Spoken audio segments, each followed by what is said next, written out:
जिंदगी के अलग अलग दौर में अलग अलग लक्ष्य होते थे। 3-4 बजे उठ जाता हूँ, आज भी उठता हूँ, पहले भी उठता था। तुम आईएएस में क्यों जा रहे हो? आईएएस में एक बहुत बड़ी सुविधा ये है क्या कि आप जिस पोस्ट पर भी रहें, आप उस विभाग के लीडर होते हैं।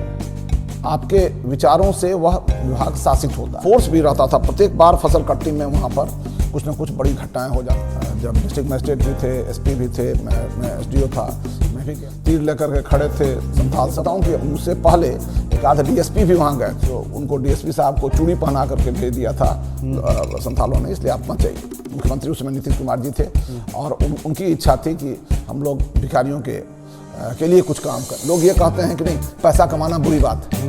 मैं कहूँगा कि पैसा कमाना बिल्कुल बुरी बात नहीं। आपको जुनून हो जाएगा। ये जुनून पैदा करने की जरूरत है। पहली बात तो समझने की जरूरत है कि प्रेम बुरी चीज़ नहीं है। तो रिटायर होने के बाद अभी भी आप सक्रिय जीवन जी रहे हैं। आप खुद चेयरमैन हैं बिहार विद्यापीठ के। ये संस्था कैसे लोगों को हेल्प कर रही है, आप थोड़ा सा बताएं। बिहार विद्यापीठ की स्थापना गांधी जी ने की थी, गांधी जी ने करवाई थी। 3 विद्यापीठ बने थे, काशी विद्यापीठ, गुजरात विद्यापीठ और बिहार विद्यापीठ। बिहार विद्यापीठ 6 फरवरी, आज दिन भी वैसा था, आज 6 फरवरी 1921 को इसकी स्थापना की गई थी। और तो राजेंद्र बाबू ने इसमें बहुत महत्वपूर्ण भूमिका निभाई। 3 जो उस समय के सभी स्वतंत्रता सेनानी थे, जिसमें मुख्य मतलब मौलाना मजहरुल हक, ब्रजकिशोर प्रसाद, राजेंद्र बाबू, ये तीनों लग गए इस के पीछे और एक नेशनल यूनिवर्सिटी के रूप में इसको स्थापित किया गया था। और आइडिया ये था कि हम भारतीयता के आधार पर, भारतीय संस्कृति के आधार पर, भारतीय शिक्षण शैक्षणिक परंपराओं के आधार पर हम लोग एक विद्यालय बनाए, उस समय में विश्वविद्यालय बनाए, और इसको और स्वरोजगार के आधार पर विद्यालय बने जो स्वरोजगार के लिए हो, और अंग्रेजियत उसमें नहीं, मैंने अंग्रेजी जो पद्धति थी उससे हम भिन्न हों। तो ये बहुत अच्छा यूनिवर्सिटी चला। जयप्रकाश नारायण यहीं के थे, और समझिए कि 2 भारत रत्न इसने दिए। लेकिन इसको 2 बार अंग्रेजों ने इसको बंद कर दिया। एक 1932 ईस्वी में भी 3 साल के लिए बंद किया, और 1942 ईस्वी में भी 42 से 46 तक करीब बंद रहा, उनके कब्जे में रहा। तो उसके बाद से विश्वविद्यालय की गतिविधि तो कम हो गई थी, लेकिन फिर हम लोगों ने यहाँ पर कुछ दूसरा कार्यक्रम सब चलता रहा। अब हम लोगों ने फिर से उसकी शैक्षणिक गतिविधियों को चालू किया है। अब एक बीएड कॉलेज वहाँ चलता है, और एक बड़ी संस्था हम लोगों ने स्थापित की है, इसकी अटल इंक्यूबेशन सेंटर कहते हैं उसको, जो कि नीति आयोग ने उसको सपोर्ट किया है। और उसका काम ये होता है कि हम लोग वहाँ पर स्टार्टअप को मदद करते हैं। स्टार्टअप और जो एंटरप्रेन्योर्स हैं उनको मदद करते हैं कि कैसे वो अपने आइडिया को कैसे धरातल पर ले जाते हैं और एक बिजनेस इंटरप्राइज के रूप में कन्वर्ट करते हैं। तो इस संस्था का यही काम है कि ऐसे लोगों के पास जाना, ऐसे लोगों को पहले तुम लोगों को मोटिवेट करना कि वो नए विचार पैदा कर सकें, और उस विचार को, अगर आपके पास कोई विचार आ गया जिसको तो उसको प्रोटोटाइप बना करके देखना, फिर आपके लिए एक टीम बनाना और बनाने के लिए आप मदद करना कि कैसे टीम बनेगा आपका, और फिर आपके लिए एक बिजनेस प्लान बनाना कि बिजनेस प्लान बना करके कैसे आप उसको धरती पर ला सकते हैं। फिर उसके लिए प्रचार के लिए क्या करना होगा, उसके लिए फिर फंड कैसे आएगा। तो फंड लाने के लिए भी आपको तैयार करवाना और लोगों तक ले जाना, जैसे एंजल इन्वेस्टर्स होते हैं या वेंचर कैपिटलिस्ट होते हैं, तो उनके पास आप जाइएगा तो कैसे बोलिएगा, क्या कीजिएगा, कैसे अपने आप को प्रेजेंट कीजिएगा, कैसे अपने प्रोडक्ट को प्रेजेंट कीजिएगा। तो इन सारी चीज़ों में हम लोग मदद करते हैं और प्रयास करते हैं कि हम लोग आपको एक सक्सेसफुल बिजनेस पर्सन बना दें, बिजनेस इंटरप्राइज बना दें। तो यानी बिहार में अगर कोई एंटरप्रेन्योरशिप के बारे में सोच रहा है और उसके दिमाग में कोई आइडिया है कुछ करने का, और उसको थोड़ी सी कन्फ्यूजन है कि कहाँ से फंड आएगा, चाहे कैसे इन्वेस्टमेंट हो पाएगा, तो इस संस्था से आके संपर्क कर सकता है। ये सरकारी संस्था है और ये मदद करेगी, जो भी नीति संगत जो नियम है उसके तहत। जी, अब सर इसमें मैं दो चीज़ और जोड़ना चाहूँगा कि हम लोग यहाँ पर जो कर रहे हैं, तो एक तरफ तो ये सहयोग कि आपका विचार है, आपके विचारों को 2 तरह के सहयोग की जरूरत होती है। एक सहयोग की जरूरत होती है तकनीकी, और एक होती है वित्तीय एक अगर तीसरा देखिएगा तो एक समझिए कि उसका शैक्षणिक आयाम है। तो तीनों आयाम पर हम काम करते हैं। जैसे तकनीकी के लिए अभी जैसे देखिएगा बिहार में जो विकास नहीं हो रहा है, मतलब जो बिहार का में उत्पाद तो बढ़ा है, इधर बहुत ज़्यादा, बहुत चीज़ हम बनाते हैं, लेकिन हमारा बाजार में नहीं जाता है। हम लोगों ने अनुभव किया कि आखिर बाजार में जाता क्यों नहीं है। तो इसका एक कारण है कि हम बाजार के लायक सामान नहीं बनाते हैं। जैसे मान लीजिए हमने अचार ही बनाया, तो अचार को बाजार के लायक बनाना पड़ता है और फिर उसकी पैकेजिंग करनी पड़ती है। तो ये पैकेजिंग भी नहीं होता है। अगर कोई आदमी के पास आइडिया आया और कोई ये भी नहीं है जैसे कि कहाँ पर हम ले जा करके इसको एक शेप दें, तो ये भी नहीं होता है। तो हमने कुछ संस्थाएं बनाई हैं यहाँ पर जी। और हम लोग प्रयास कर रहे हैं कि उसको धरातल पर ले आएँ। हमारा प्रयास एक इंस्टीट्यूट ऑफ पैकेजिंग हमने एक बनाया है। और इंस्टीट्यूट ऑफ पैकेजिंग का काम यह है कि किस तरह से बाजार के लिए पैकेजिंग कराएं। इसमें भी हम मदद करते हैं एंटरप्रेन्योर्स को तकनीकी। फिर हम लोग एक इंस्टीट्यूट ऑफ फूड प्रोसेसिंग भी बनाया है ताकि आप बना सकिए कि कौन सा ऐसा चीज़ होगा जो बाजार में सक्सेसफुल होगा जी।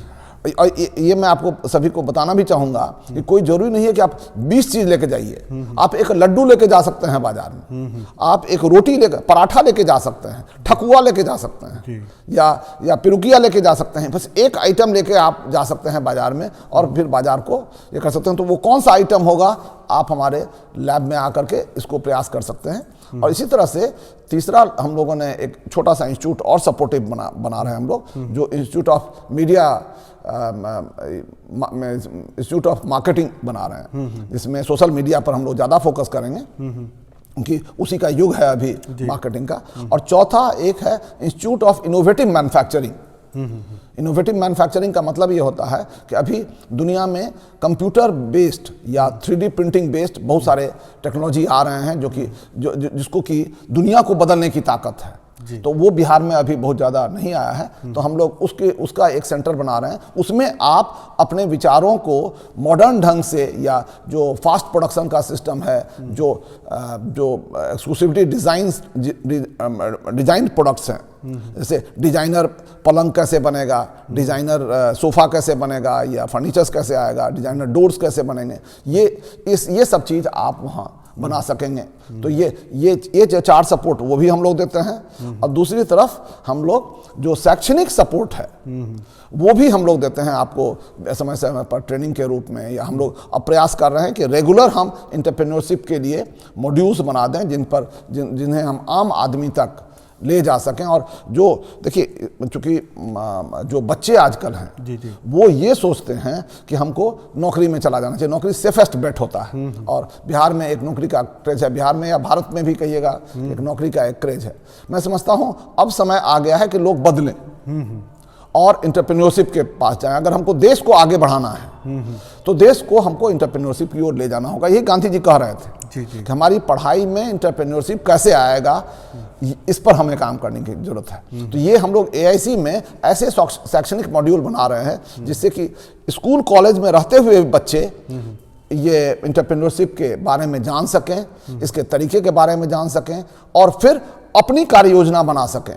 देखिए, जिस समय में बच्चा छोटा रहता, मैंने कॉलेज में रहता है, तो उस समय में उसके पास विचारों का उफान होता है। मैं एक आपको सभी को सजेस्ट करना चाहूँगा आपके चैनल के माध्यम से कि आप एक काम करें कि प्रत्येक आदमी एक आइडिया डायरी रखना शुरू कीजिए। प्रत्येक आदमी को दिमाग में रोज कुछ न कुछ बातें आती हैं, उसको जरूर लिख लीजिए। और आइडिया में उस विचार को लिख के रख लीजिएगा अगर, तो हो सकता है धीरे धीरे तुरंत लिखिए, क्योंकि ये भूलने की भी बात होती है। प्रत्येक दिन आप देखिएगा 5-10 आइडिया आता है। आप कुछ दिन कीजिएगा तो हो सकता है कि लाखों आइडिया आपके पास आ जाए। उस लाख आइडिया में हो सकता है कि एक ही आइडिया आपको क्लिक करे इसमें। लेकिन ये आइडिया डायरी रखने की अगर आप बात जिंदगी में करेंगे और फिर उसको ग्रेजुअली रिव्यू कीजिए। बहुत बार होता है कि आइडिया का रिवीजन होता है, पुराना आइडिया का, अच्छा मैंने ऐसा सोचा था और इसको हम लोग इस तरह से रिवाइज कर लें। ये आइडिया किसी क्षेत्र में हो सकता है। और अगर आप ये आइडिया डायरी रखना शुरू करते हैं तो आप बहुत आसानी से किसी एक आइडिया पर जिसको कि हम बिजनेस में कन्वर्ट कर सकें, जिसमें हम कुछ पैसा जनरेट करें, वेल्थ जनरेट करें। वेल्थ अपने लिए ही नहीं, हम हमेशा ध्यान में रखें, लोग ये कहते हैं कि नहीं पैसा कमाना बुरी बात है। मैं कहूँगा कि पैसा कमाना बिल्कुल बुरी बात नहीं है। पैसा गंवाना बुरी बात हो सकती है, पैसा का दुरुपयोग करना बुरी बात हो सकती है। पैसा न कमाएंगे तो देश पैसा कैसे कमाएगा? हम लोगों के लिए इसलिए पैसा वाजिब तरीके से कमाना बिल्कुल सही है और इसके लिए प्रयास किया जाना चाहिए। यही चीज़ बिजनेस का भी पार्ट है जी। तो बिजनेस हम लोग इसलिए करते हैं ताकि वेल्थ जनरेट करें, अपने लिए भी, देश के लिए भी।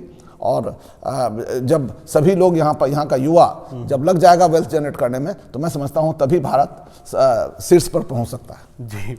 तो आप जब इनको सुन रहे होंगे, आपको लग रहा होगा कि रिटायरमेंट के बाद भी आदमी इतना पॉजिटिव बात कर रहा हो, इतने उसके पास प्लानिंग्स हो, करने को हो, और खुद भी अभी सक्रिय हैं। हालांकि एक पोस्ट से रिटायर हुए, लेकिन और जीवन जब तक है सक्रियता तो बनी रहती है। अब हमारे देखने वाले ज़्यादातर युवा हैं और उनके सपने बहुत बड़े बड़े होते हैं, लेकिन बहुत बार धरातल पर उतार नहीं पाते हैं, और जो महत्वाकांक्षा होती है वो धरी की धरी। उनसे आप क्या कहेंगे कि भाई कैसे वो जागे और कैसे अपने लक्ष्य की ओर बढ़े? लास्ट में आप जो मोटिवेशनल बोलना चाहेंगे। नहीं, पहली बात तो है कि सपना जरूर देखिए जी, क्योंकि सपने ही सच होते हैं। तो सपना देखना और सपने के लिए फिर उसको साकार करने के लिए लगातार प्रयत्न करना। कोई एक सपना आपका बाद में अपना हो जाए, इसके लिए हमेशा सक्रिय रहिए। और इसके लिए जो कार्य योजना बनती है, प्रत्येक दिन आपको उस सपने को साकार करने की कार्य योजना बनानी पड़ती है। मैं सिर्फ एक उदाहरण दूंगा।